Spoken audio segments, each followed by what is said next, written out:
Olá, amigos. Por vezes é preciso lidar com esta opinião. Nos negócios e em qualquer sistema econômico, só é necessária liberdade, apenas relações liberais, total liberdade de ação para os colaboradores. Estas empresas, turquesa e rosa, com uma organização liberal de todos os processos de negócio. Alguma vez se perguntou por que é que muitas empresas, especialmente as pequenas, operam eficazmente quando são geridas com uma disciplina rigorosa, uma gestão voluntária, um tipo de gestão autoritária? De acordo com as estatísticas, se avaliarmos diferentes empresas, então as empresas simples que se baseiam numa gestão rigorosa são objetivamente mais eficazes e superam as empresas ditas turquesa. Mas gostaria de considerar este paradoxo de um ponto de vista filosófico. Do ponto de vista da sabedoria mundana, o que é a gestão severa e a manipulação de pessoas?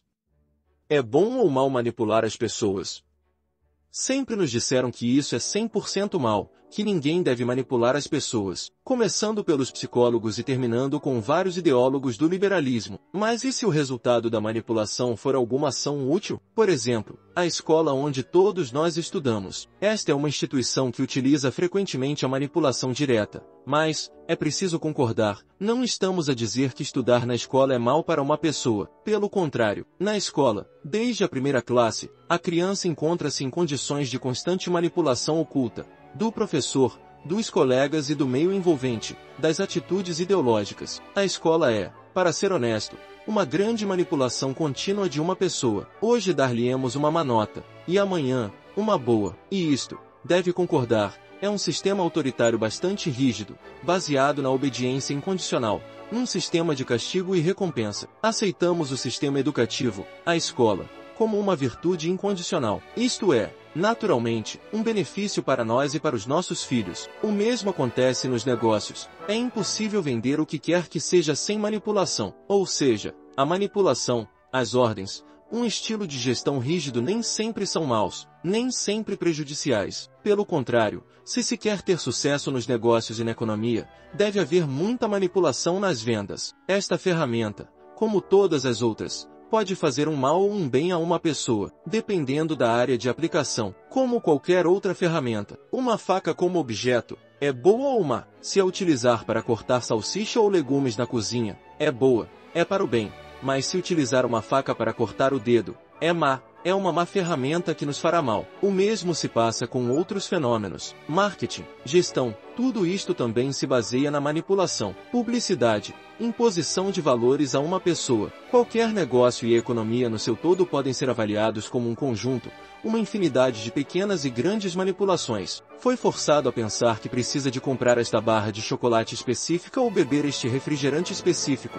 E não, por exemplo, água normal. Já foi submetido à manipulação psicológica. Ao longo da sua vida, foi obrigado a pensar na rentabilidade dos investimentos, no valor de determinados ativos e objetos específicos. Os valores dos bens e serviços formam-se sob a influência, entre outras coisas, do marketing intrusivo e da manipulação. E, repito, muitas vezes não há nada de errado nisso. É assim que funciona o modelo capitalista, que também pode ser imperativo e autoritário. Só que vale a pena considerar este mecanismo quando se assume a fé de que, por exemplo, o liberalismo e a liberdade são fenômenos que conduzem sempre ao sucesso econômico. Infelizmente, nem sempre é assim. Um excesso de liberdade pode ser tão destrutivo como a falta dela. Exemplo disso é o exército. A eficácia dos assuntos militares. Nenhum exército no mundo é construído com base nos princípios da democracia, do liberalismo e do respeito pelas liberdades individuais. É sempre uma carta militar, subordinação e hierarquia rígidas. E ninguém, em nenhum país do mundo, constrói hoje o seu exército com base no princípio das empresas turquesa ou rosa. Só fica bem na teoria.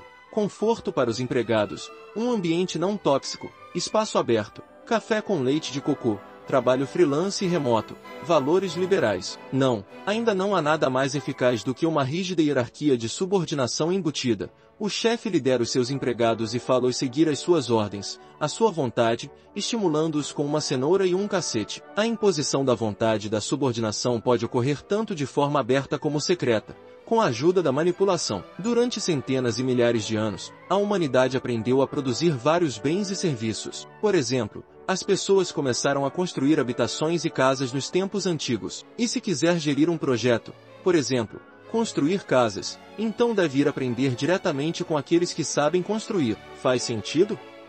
O mesmo se aplica aos negócios, ao empreendedorismo e ao exército. O exército mais eficaz derrotou sempre o menos eficaz, e de geração em geração a humanidade transmitiu alguns conhecimentos, competências e capacidades de gestão que se revelaram eficazes. Um exército não é mais do que um incentivo para um grande grupo de pessoas executar a vontade de um determinado movimento político. Isto foi provado com sangue ao longo da história da humanidade. Um bom exército derrotou sempre um mau exército, e uma grande quantidade deste conhecimento e competências de gestão, desenvolvidos e adquiridos nos tempos antigos, foram transferidos com sucesso hoje para as pequenas e grandes empresas, para os negócios e para o nível econômico. O que é um escritório? Um espaço aberto. Por exemplo, a organização do espaço público em escritórios é pura manipulação, uma tentativa de obrigar os colaboradores a permanecerem juntos o máximo de tempo possível, uma espécie de análogo de um quartel militar, ou, por exemplo, a organização de casas de banho em empresas e escritórios sem divisórias à altura dos pés, quando apenas a parte superior do corpo está escondida. Esta não é mais do que uma decisão deliberada de engenharia que visa, em primeiro lugar, manter a segurança e, em segundo lugar, retirar a privacidade às pessoas, o seu espaço pessoal no escritório. Esta decisão visa, em última análise, suprimir a vontade e a subordinação, sem privacidade nem vida privada. Somos nós, a equipa, e há muitas competências deste tipo que foram adotadas pelas pessoas desde os tempos antigos para gerir pessoas nos negócios. Por exemplo, o horário dos intervalos para almoço. Acha que é coincidência que em todas as empresas, empreendimentos e instituições, o horário de almoço, por exemplo, tenha sido aprovado das 2 da tarde até as 3, num horário estritamente definido, para obrigar os funcionários a comerem juntos, de forma organizada, em refeitórios comuns? Esta é também uma decisão da gestão que visa suprimir a vontade individual de cada colaborador, a disciplina coletiva e a subordinação. A razão está na psique animal humana, no conformismo a que todos somos tão suscetíveis. É mais fácil forçar uma pessoa a fazer um trabalho desagradável se ela vir que todos à sua volta também estão a fazer o mesmo. Os mecanismos psicológicos, uma espécie de instinto de rebanho, são ativados. Muitas empresas ou firmas organizam especificamente refeições gratuitas para os seus colaboradores num local estritamente definido, no refeitório, e num horário estritamente designado. Como é que se pode fazer com que uma pessoa do exército vá morrer no campo de batalha se não for por um exemplo coletivo? Um chefe ou um gestor pode forçar os colaboradores e subordinar as suas ações à sua vontade. Parece que os funcionários estão a fazer este trabalho voluntariamente, mas na realidade estão sujeitos a uma manipulação secreta. Podem opor-se a mim. Bem, não se pode comparar soldados no exército com especialistas em tecnologia informática ou gerações de Zoomers. No exército, dizem, é impossível criar uma atmosfera criativa quando é necessário. Dizem que as pessoas num sistema autoritário, em condições de falta de liberdade, não são capazes de criatividade. Ao que eu lhe responderei, isso também é um tipo de equívoco. De facto, com uma completa subordinação e domínio, por exemplo, num exército em guerra, não há apenas espaço para a criatividade, mas há muita dela. Porque um comandante de patente mais elevada define uma determinada tarefa, e depois os próprios subordinados têm de pensar como a executar. O comandante ordena um ataque a um ponto específico ou a captura de um alvo, e o soldado, quer queira quer não, é forçado a completar a tarefa, incluindo o uso de toda a sua criatividade possível. Qualquer erro de um soldado pode custar-lhe a vida. Em tais condições, o processo de pensamento funciona de forma muito eficaz, muito mais eficaz do que num ambiente relaxante e calmo. É preciso ser muito inteligente para completar a tarefa e fazer o seu trabalho com eficiência. E ali, no exército, acreditem, não há menos criatividade, e por vezes muito mais, do que no escritório, em frente ao computador, de um freelancer que trabalha em condições de total liberdade, relaxamento. Muitas grandes obras de arte, música, literatura, projetos de engenharia e invenções foram criadas precisamente em condições de falta de liberdade, um sistema autoritário ou mesmo totalitário. E este é um facto surpreendentemente paradoxal. Assim, em condições de subordinação autoritária, podem também ser criadas condições favoráveis ao trabalho criativo. No mesmo exército, por exemplo, se estiver a combater e ativo, estão constantemente a ser criadas novas modificações de armas. A ciência militar melhora e cria novos tipos de armas, em condições de, ao que parece, total subordinação, falta de liberdade e autoritarismo. Se se quer aprender administração, também se deve olhar nessa direção. Aí, as pessoas acumularam experiência na gestão de grandes grupos de outras pessoas durante milhares de anos. Quando o exército turquesa ganhar e for mais eficaz que o autoritário, então direi que estava errado. Então diremos, sim, a humanidade evoluiu para algo novo.